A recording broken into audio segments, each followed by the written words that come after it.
你觉得自己可以活到几岁呢？在做退休金规划的时候，其中一个最大的不确定性就是人的寿命。今天我们用一个简单的工具来了解一下你大约可以活到几岁。这是从这本书得到的灵感，别把钱留到死。而他推荐的网站就是 livingto100.com， 你可以来看看。这个网站是全英文的，不过你可以利用 Chrome 把它翻译成中文。在 Chrome 上面直接按右键，直接翻译成繁体中文就可以了。这个工具大约会问你40个问题，根据这40个问题，它就可以推估你大约可以活到几岁。我们直接开始吧。这边有一个拿计算器，其实就是直接去做计算的意思。使用这个工具必须要先输入你的基本资料，我们就先一步步来输入吧。第一个是你的生日，你的出生时间是哪一年？你的性别是男还是女？你现在所处的国家是在哪里？在这个网站里面有台湾这个选项。好，按下接受隐私政策免责声明还有法律声明之后，就可以开始去做计算了。一开始是你自己的生活简介，你的婚姻状况如何？像我是已婚有生活伴侣。在过去12个月之内，你发展了多少的关系跟友谊？我觉得这一点对于上班族来讲可能是非常困难的，因为我们在工作之后很少去认识新的人，所以在这边我直接选择0。你通常如何去应对压力呢？它可以让你获得更大的动力，还是你有自己的减压方式？又或者最后一种你不太好，压力可能会吞噬着你。对我来说，我可以透过使用减压，例如冥想、运动等等来减轻我的压力，所以我选择第2个。那么你的压力来源是什么呢？可能是过度担心，例如出了车祸，或者是你所处的地区有一些犯罪的状况，家庭成员或者亲人有没有生病，以及你所爱的人是否遭受伤害等等，还有宠物、婚姻、孤独、社区或全球社会问题等等，你可以根据你自己的状况去做选择。对于台湾的上班族来说，可能会写我感觉报酬被低估了，然后我可能会迟到了，或者甚至我的台北的交通不太好，所以交通堵塞是一个问题，我就选择这部分。那么你会如何描述你的睡眠习惯呢？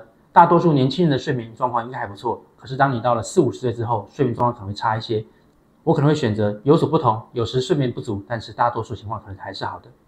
接下来是你受过多少正规教育，如果你是大学毕业就选这里，但如果你得到硕士或以上的话，可以选择高级学位。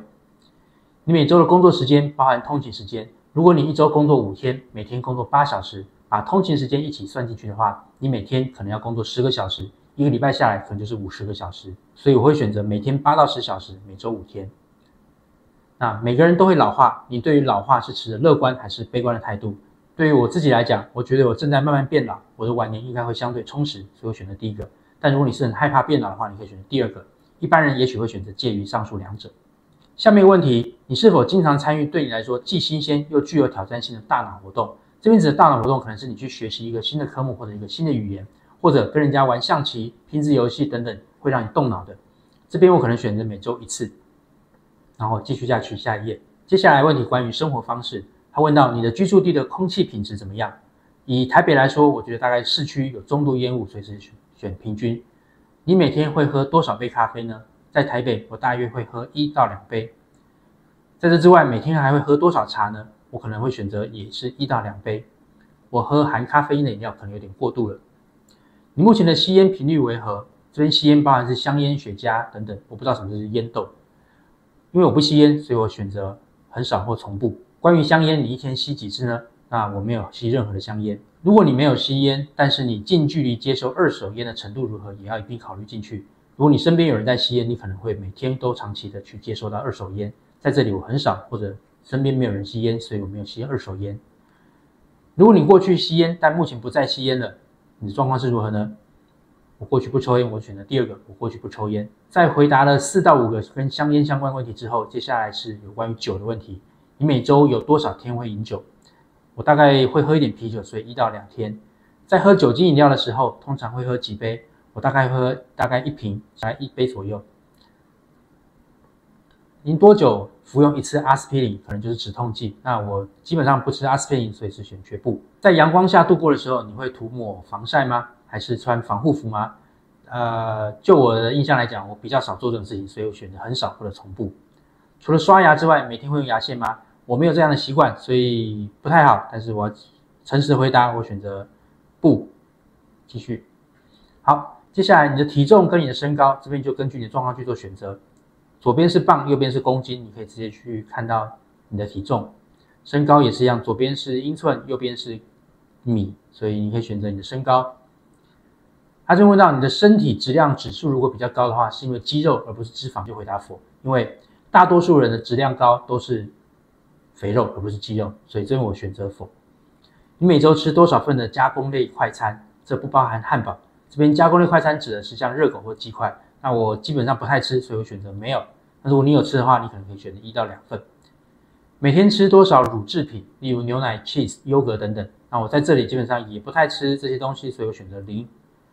你有没有补充钙跟维生素？我没有补充，所以我选择 no。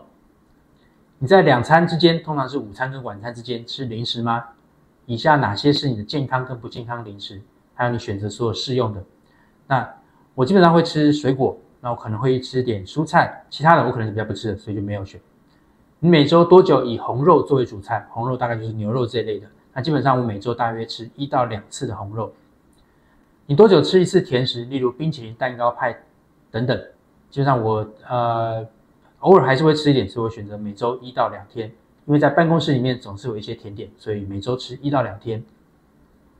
下个问题，白面包、面包卷、马铃薯、炸薯条、意大利面、白米等等，对于在台湾的上班族来说，比较常吃的可能是白米饭或者是意大利面。一餐中的每一种如果都算是1份的话，你有多少份？你可能是每天吃3份以上，这可能比较少一点。大多数人可能是中餐或者晚餐，所以可能每天1到2份，或者是每隔1天1份。那我在这里可能会选择每天1到2份，因为中餐跟午餐我都会吃白米饭。你相信你的饮食会导致体重增加吗？你可能是每天吃太多就会超重，或者你现在是在减肥状态，所以目标是达到健康的体重，或者我透过目前的饮食方式来保持健康的体重。这边就看你实际状况，我这边可能选择是透过目前的饮食方式来保持健康的体重。你是否将铁作为补充剂或多种维生素的一部分使用？跟刚刚的维生素 D 很像，你有没有在服用铁？那我这边没有。下个问题，你每周有多少天在运动？包含肌力训练、有氧运动、游泳、跑步等等，每天至少要30分钟以上才叫运动。那我这边可能选择每周3到4天。除了运动之外，在闲暇之余，你是否从事一些简单的体力活动？大多数上班族可能没有，那看你实际的状况，我这边选择介于2者之间。接下来比较多跟医疗相关的问题。第一个，你是否至少每2天就排便一次？那我的状况是比较好的，所以选择 yes。你是否定期透过自我检查来筛检癌症？那这看你有没有去做一些癌症的筛检，或者是去做健康检查。我这边先选择 no。你的高密度脂蛋白胆固醇，也就是好的胆固醇是多少？如果你有做健康检查的话，可以把这数据填上去。如果你不知道的话，你可以写没有做测试，或者你做过了但是不记得结果。那我大概是这种状况，我选择最后一个。那低密度也就是坏的胆固醇是多少？我一样做过测试，但是我不记得结果了。接下来是你的血压、收缩压跟舒张压。这边我记得我大概是101到129，那舒张压大概是80到89。你知道自己是否患有糖尿病吗？还有你的空腹血糖值多少？在前几个礼拜我刚好特别有去量测这一点，所以我并没有患有糖尿病，所以有仪器告诉我并没有患有糖尿病。你心脏病发作过吗？我印象中我没有心脏病发作过，如果你有的话可以直接选。你最后一次预约医生进行定期体检是在什么时候？这就是我们台湾一般做的健康检查。我最后一次大概在1到3年之间，所以我选择第2个。再往下继续走，接下来就是你的家庭里面亲属的状况。你的直系亲属，也就是父母、兄弟姐妹，有多少人患有糖尿病或者心脏病发作？那我这边可能选择1个。你的家族当中有癌症遗传吗？你的直系亲属、祖父母、父母、兄弟姐妹等等，有多少不吸烟的成员被诊断罹有癌症？那我在我的家族史当中是没有的，所以选择没有。